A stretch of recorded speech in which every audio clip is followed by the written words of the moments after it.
So கெனத்தோட வாழ்க்கையில் வந்து வழக்கமாக எலிஃபென்ட்ஸ் ஷூட் பண்ண மாட்டார். ஸோ அகெயின் ரொம்ப ரேர் சினாட்ரம் தான் அது. The black rock of Moyar valley. ஏற்கனவே மோயார் வேலி எங்கே இருக்குன்னா கிரேட் பேந்தர் ஆஃப் முடினோர் ப்ளஸ் ஜெடசல் வில்லேஜ், இது ரெண்டுத்தும் ஸ்டோரி லைன் டிஸ்கஷன் பண்ணியிருக்கேன். அந்த டோபோகிராஃபியில் தான் இந்த ஃபாரஸ்ட் வந்து இருக்கு. இப்போ ஆக்சுவலி கதை நடக்கிறது பார்த்தீங்கன்னா தெப்பக்காடுலேருந்து ஆரம்பிச்சு மசனகுடி செகூர் வில்லேஜ் சைடில் போயிட்டு அந்த பக்கம் நீலகிரி பிளேன்ஸ்ல இறங்கி ஊட்டி சைடில் இறங்கி அந்த பக்கம் கிராஸ் ஓவர் பண்ணுச்சுன்னா, அதே மாதிரி இந்த பக்கத்தில் வந்து இந்த சைடில் கிராஸ் ஓவர் பண்ணுச்சுன்னா கோயம்புத்தூர் டிஸ்ட்ரிக்ட் போயிடும். ஸோ இந்த எலிஃபென்ட் இந்த ரேஞ்சில் தான் ஆப்ரேட் பண்ணியிருக்கு. இந்த எலிஃபென்டால இறந்தவங்க வந்து 5 பேர்.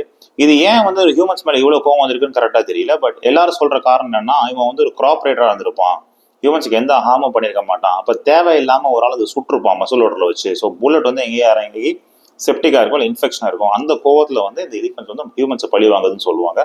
அண்ட் மேபி அது உண்மையாக கூட இருக்கலாம். 5 பேரை கொண்டு இருக்கு. ஒரு புல்லகாட் அட்டாக் பண்ணிருக்கு. நல்லவேளை அந்த புல்லகாட் பேசஞ்சர்ஸ் தப்பிச்சு எஸ்கேப் ஆகி ஓடி போயிட்டாங்க. ஆனால் அன்லக்கிலி அந்த 2 மாடும் இறந்துருச்சு. அந்த புல்லகாட் ஓனர் வந்து பிடிச்சி கீழே வச்சு 2 கையும் தனியாக பிச்சு கொண்டிருக்கு. குரூசம் மாடு. ஸோ இப்படி தான் வந்து இந்த எலிஃபென்ட் வந்து கொஞ்சம் ஃபேமஸ் ஆக ஆரம்பிக்குது. அண்ட் இதோட ரேஞ்ச் வந்து பார்த்தீங்கன்னா ஒரு இடத்துல ஒரு நாள் வந்து தெப்பக்காடில் கொலை பண்ணும், இன்னொரு நாளில் மசனகுடியில் கொலை பண்ணும், அப்படியே தாண்டி போனீங்கன்னா மைசூர் ரேஞ்சில் அங்கேயும் கொலை பண்ணும். ஸோ வந்து வாஸ்ட் ஃபாரஸ்ட்லனால ஆப்ரேஷனல் வந்து இது பிடிக்கிறது ரொம்ப கஷ்டம். அன்னைக்கு காலகட்டத்தில் வந்து எலிஃபென்ட்ஸை கொள்றது வந்து ஒரு பெரிய sin. And it was banned. Hunting was legalise, but elephant கொள்றது வந்து பேண்ட். சேலம் கலெக்டர் நோட்டிஃபிகேஷன் கொடுத்துருக்காரு இந்த எலிஃபென்ட் கொள்ளதான் சொல்லிட்டு.